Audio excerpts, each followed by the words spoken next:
Welcome, guys. There's a big story that is happening where guys are getting to shower in rivers everywhere.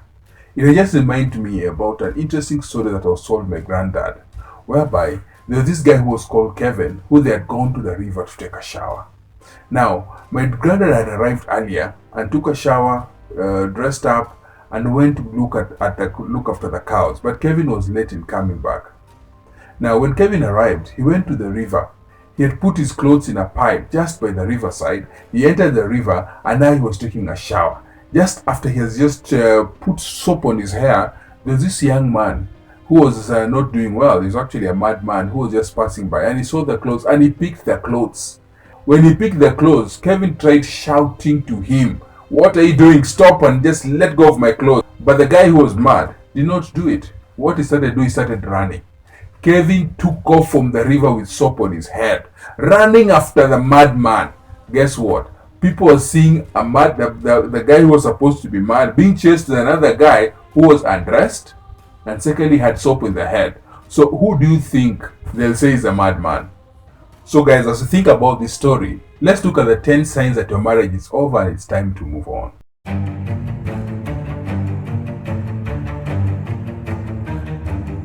Welcome. In today's video, we are going to be looking at the 10 signs that your marriage is over and it's time to move on. This is going to answer the question, is your marriage or relationship over? And remember to watch to the end, as you will be able to identify if this is the case with your relationship or marriage. My name is Stephen Biko, and in this channel, I provide wisdom applicable to progress in any area of your life. So whether you're here to watch this channel for advice in your love life, or whether you're here because you like the ways of thinking in general that you get from this channel, you're going to be able to apply this to anything that you want to achieve this year. You may reach me and join me in supporting this show through www.patreon.com/realwisdom, and you can become a VIP member. Before we go on, like this video and show me your love by subscribing, as I have a big number of people watching the channel. So help me by just hitting this subscribe button and let's keep winning. Thank you. Let's get started.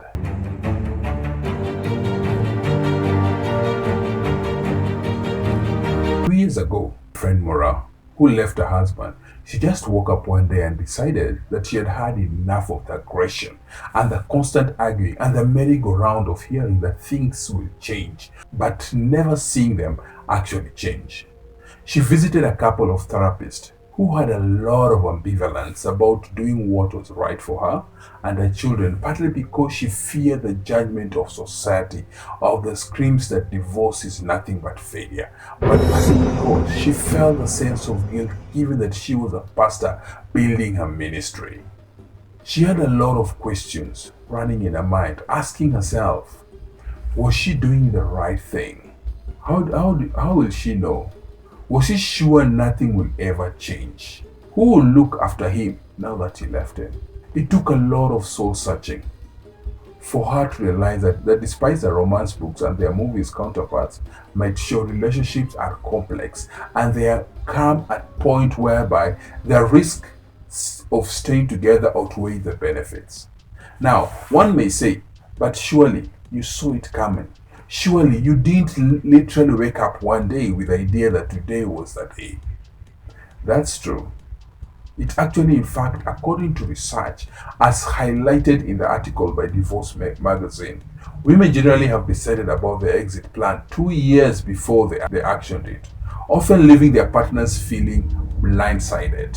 It is a mix of noticing signs that their marriage has been over for some time, having a gut feeling that they are ready to move on, or simply that their roads of that relationship don't all lead to happiness.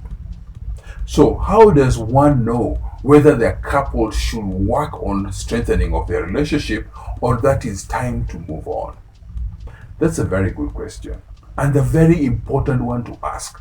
The next important question to ask ourselves is what kind of relationship we want to be having. Before we go on, like this video and hit the subscribe button.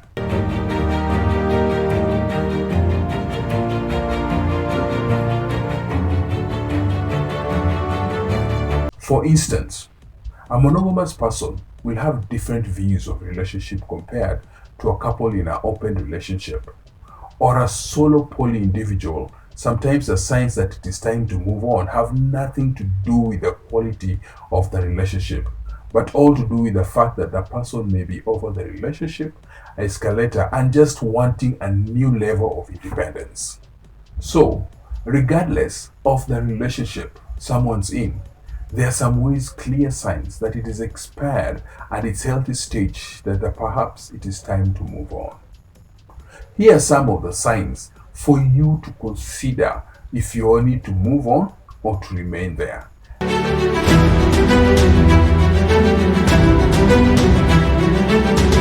Number one, incompatible temperament and values.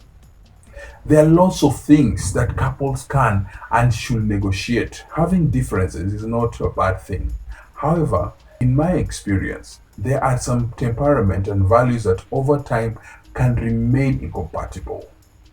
For example, picture a couple with an introvert partner, married with an extrovert spouse who needs to invite friends over every night. A partner who hates any type of physical activity with one who looks at hiking every weekend.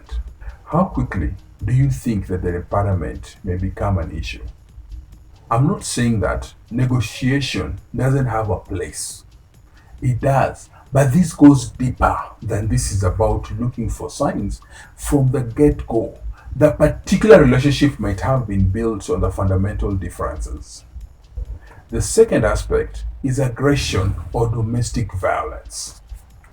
Unfortunately, intimate partner aggression is a major issue and a sign that perhaps it is time to move on.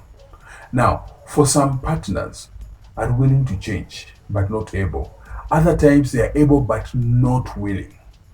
If a partner admits of being aggressive and it's both able and willing to seek help, then I do believe that the relationship could be improved, but only if they are indeed accountable and able and willing to seek help.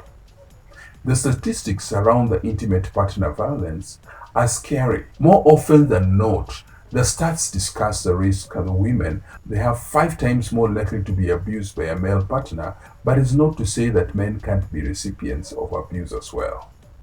Both genders can be a victim of aggressive partners, and either way, people in this situation should consider it as a sign that it is time to move on or seek professional support to do so safely. The third aspect is lack of communication, negotiation, and compromise.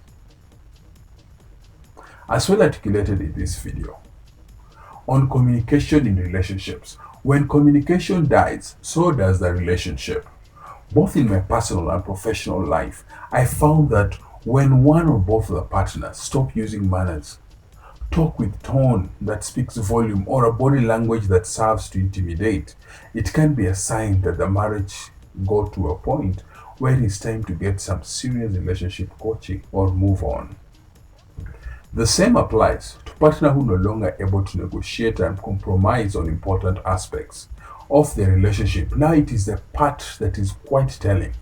There is no law that says we have to commit to compromising everything for the rest of our lives. We actually don't, and I certainly didn't want to anymore. But it says that a lot where we heads at when it comes to being a relationship, and since all types of relationships will have some form of compromise. The fourth aspect is lack of common goals. It is important for couples to share common direction. It doesn't mean that they have to share 100% of their goals together. But a couple who have no common goals is a couple with no compass. They just float away until they are lost. Goals usually may include things like going for a trip somewhere or buying a house or having children. It doesn't matter as long as there are some commonalities as what both partners would like their lives to look like in 5, 10 to 30 years' time.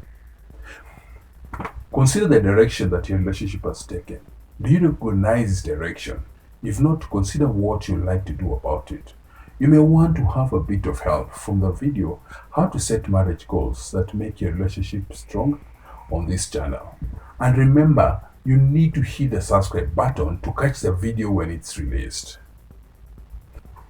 Number 5 is lack of equality in cause, work, and decision making. Now, this is one that I feel is important regardless of what your contribution might be in the relationship. Whether you're staying at home or raising children, working overtime or paying bills, or you are alone on making all the decisions, all the above will impact at how you feel within your relationship. For example, Faith, who was a married mother of 2 children, found herself wondering why she was working 4 jobs on top of parenting and having to make and organize 100% of the family decisions. Things like buying cars, choosing kids' schools, and ensuring that finances were on track were things that she found herself doing alone. Heck, she even found herself alone choosing to date strangers outside the country and working hard to keep it away from her sidelined husband, who she constantly falsely accused of having an affair with someone she herself had planned to try to kill his ambitions and development. Is this normal? The answer is no. It is not normal to find yourself in a relationship where you don't feel like you can share, discuss, or negotiate roles, jobs, and responsibilities with your partner. If you're in this situation, I'll advise seriously take talking about it.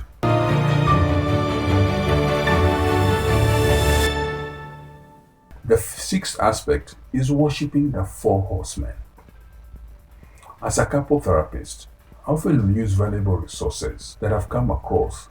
The 4 horsemen and the antidotes which is to consider here. When a relationship has begun to use the contempt, criticism, defensive, and stonewalling more than they are using respect, love, and empathy, we have ourselves a problem, of course. Couple therapy can teach a couple about this and assist them in addressing them, if the couple is willing and able to undo the damage that these have caused. But sometimes, these behaviors are so ingrained that they are hard to undo. When they're present on a daily basis, perhaps the sign that it is time to move on to a healthier relationship one way or another. The seventh aspect is unfulfilling or non-existent sex life. I see this quite often. Couples who haven't had sex in decades, literally wondering why they have no longer feel connected. Interestingly, men feel closer to their partner after they have been sexually intimate, while women need to feel emotionally connected to feel like sex. Although I have acknowledged that this is a very stereotyping and may not apply to all couples. So, when couples enter through the door, not having had fulfilling sex life in years, work needs to be done and explore why. Health issues, performance issues, emotional connection issues, time parenting, or other practical issues, you get the gist. Sex is an important part of a relationship. And if a couple is disconnected, not attracted to their partner, unable to sexually relax, or simply not interested in having sex together, it may be safe to say that this relationship is more of a friendship, at best, rather than an intimate one. While a sexologist may be able to help combine with the other red flag, lack of sexual life could be a sign that your marriage may be over. The eighth aspect is avoid coming home. When you find yourself staying back at work just to avoid the tension, and the second that you walk through the door, or look for an excuse to be doing overtime, or volunteering with the neighbors, or simply be engrossed on your computer, phone, or iPad. The second you find yourself dreading or returning to your house, getting a dose of anxiety as you drive around the corner, or feeling like you have entered Alaska as a pass of the threshold, you may be onto something. This is one of the signs that men suffer a lot and have a resort to always going to the pub permanently and reducing the contact with their partners to their bare minimum, which may be unacceptable in a healthy relationship.